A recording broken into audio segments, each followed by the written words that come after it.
Naomi, welcome back to Australian Open. You've had a lot of success here in the past. How have your preparations been the last couple of weeks?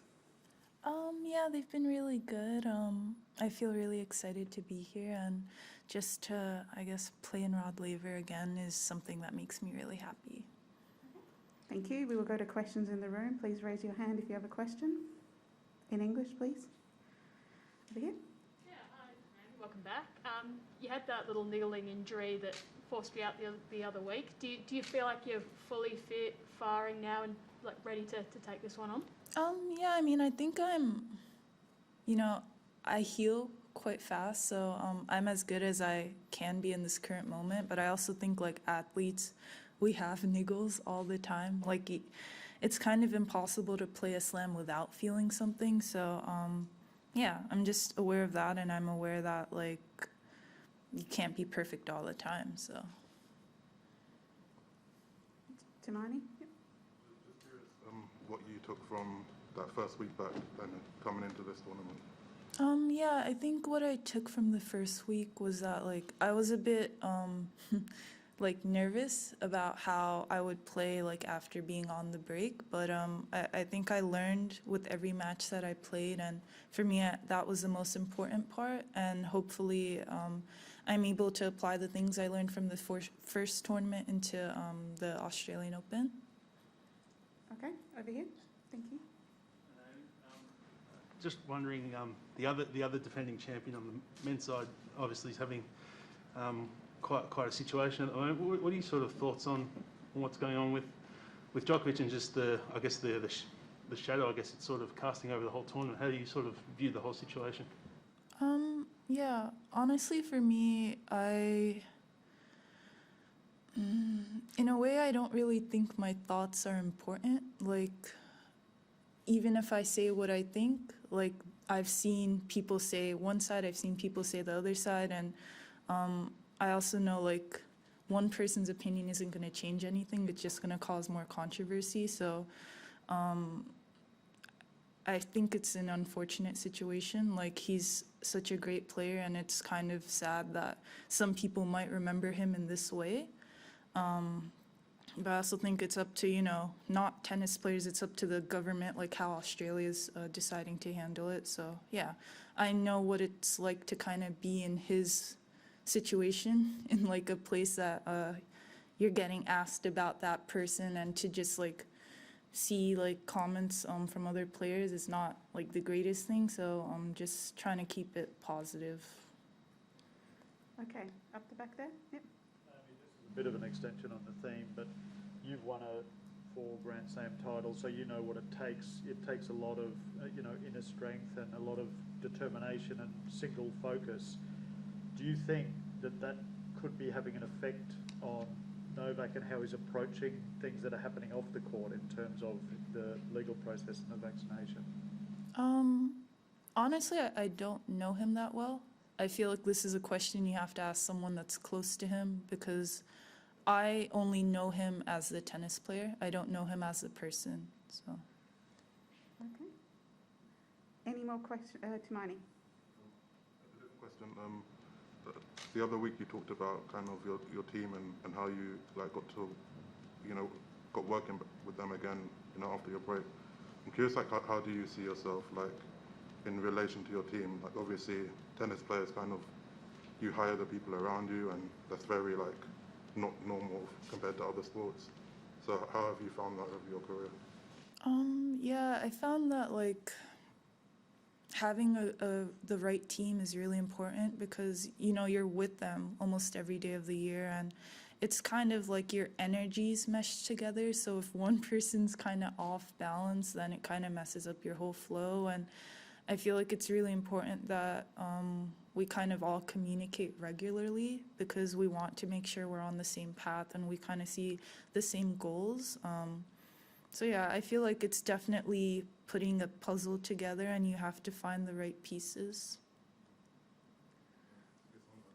A lot of players kind of say that one of the toughest parts is like splitting with a coach. Just curious, what is that like? Yeah, I would say there's definitely a really big transition period. And for me, I've found it hard, but also exciting in the way that, you know, you're going to find someone new that will bring new things to your game. And as a person, I want to always evolve. So just finding that right person is definitely something that's kind of a thrill. Okay, last question in the room. Yep. Just on your road ahead here, Naomi, obviously Camilla up first, but when you look down the draw... Please don't tell me. Because I'm the type of person that I don't look at the draw. I only look at the person I'm going to play. And I was literally out somewhere yesterday and someone told me about Barty. So don't tell me about anything past that. I'm just trying to get past the first round. Okay, thank you. We're going to switch to English online. And our first question from ESPN, Baum. Your question, thanks.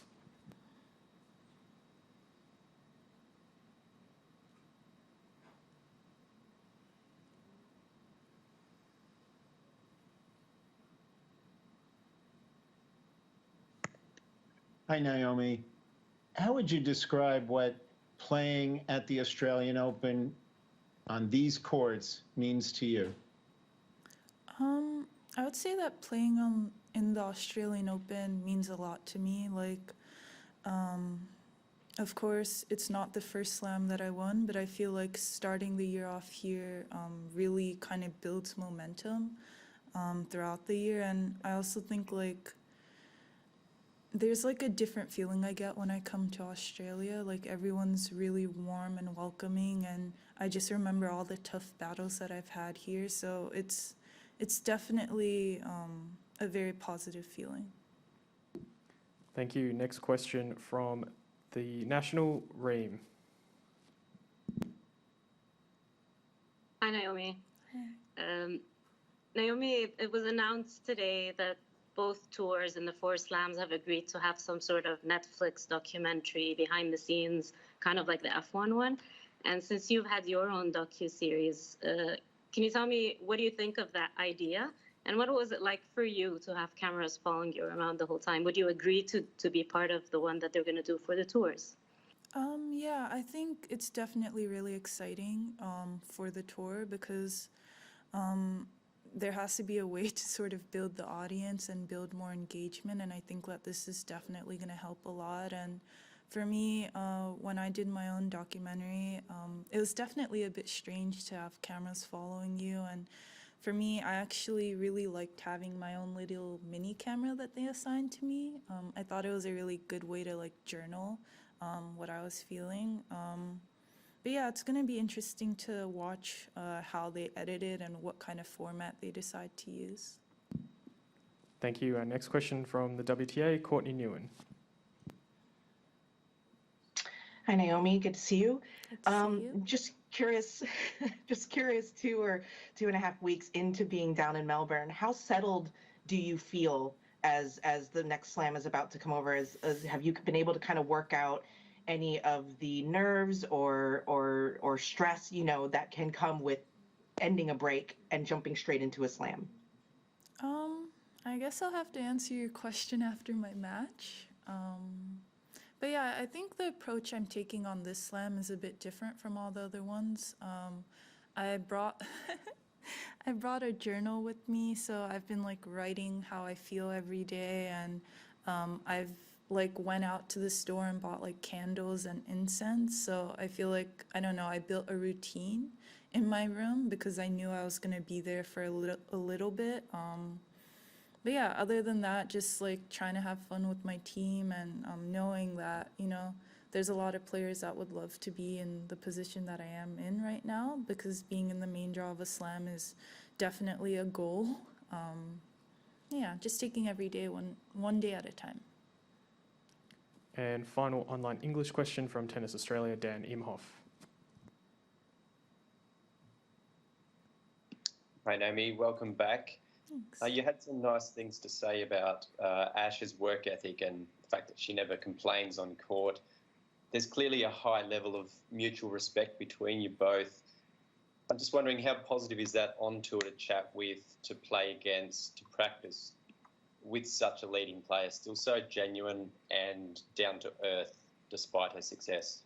Yeah, for me, I think she's the ideal number one. She's so consistent, and I saw last year all the sacrifices she made to like travel without coming back to Australia, and I knew, that must have been really tough.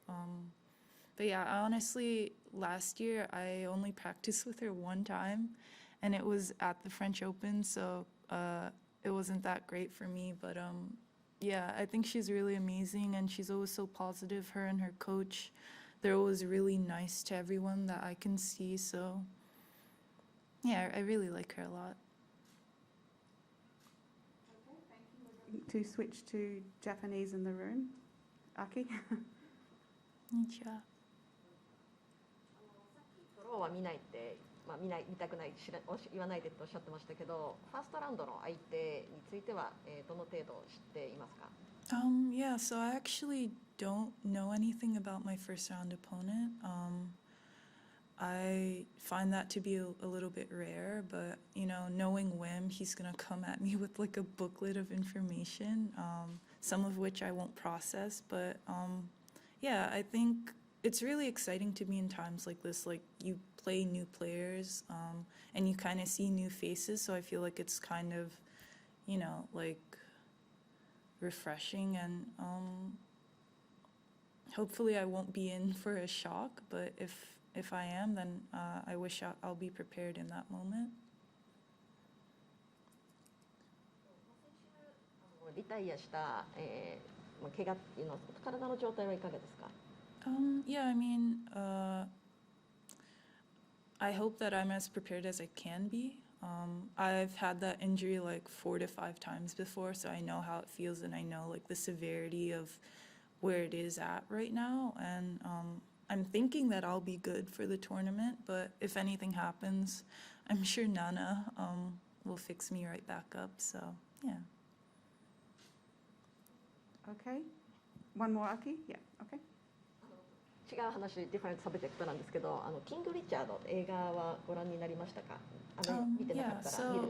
so I haven't watched King Richard yet, but I heard it was really good, and I downloaded it on HBO Max, but then it expired before I could watch it. So I'm hoping like to find a different way to watch it. But yeah, like literally everyone that I've talked to about it has said it was really good, and I think that that's really rare. So hopefully I can find a way to like legally watch it soon. Okay, we'll switch to Japanese online now. Thank you. Thank you. Our first question from Sportiva Hitoshi. Your question, thanks.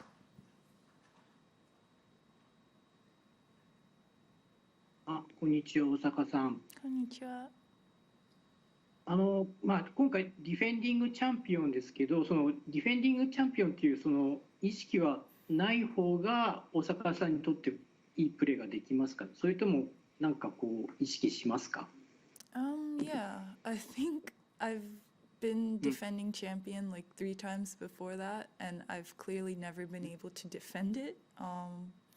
But I think, like there's of course added pressure, and you always think about it more often than not. But for me, I just want to come into this tournament playing well.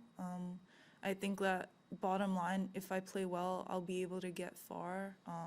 And if I happen to lose, then that's something that I can learn on and keep practicing and hopefully evolve from that. But currently, yes, I am a little bit nervous about having that defending champion title on me, but I can't really, like, this is a whole new year and it's technically a whole new tournament, so